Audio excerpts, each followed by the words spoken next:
دیکھیں خدا آپ کو کیا کہتا ہے، یہ اتنا خوبصورت کلام ہے۔ یہ یرمیہ باب 30 آیت 18 میں ہے، اور وہ درج ذیل لکھتا ہے، خداوند یوں فرماتا ہے کہ دیکھ میں یعقوب کے خیموں کی اسیری کو موقوف کرواؤں گا اور اس کے مسکنوں پر رحمت کروں گا، اور شہر اپنے ہی پہاڑ پر بنایا جائے گا اور قصر اپنے ہی مقام پر آباد ہو جائے گا۔ خدا ہر چیز کی تجدید کرتا ہے، اور وہ آپ کی زندگی کی تجدید کرنا چاہتا ہے۔ شیطان نے آپ کو دھوکہ دیا اور آپ تقریباً گر رہے ہیں۔ آپ کو تکلیف میں دیکھنا اسے پسند ہے۔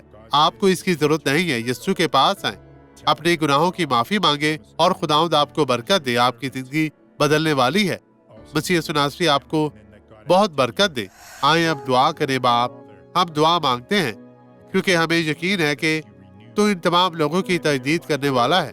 میں اس شخص کی زندگی میں ہر برے عمل کو مفلوج کرتا ہوں، اور میں کہتا ہوں بدی انہیں چھوڑ دے، چلی جا یسوع ناصری کے نام میں۔ اور آپ کہیں میں ایمان رکھتا ہوں۔ خداوند آپ کو برکت دے۔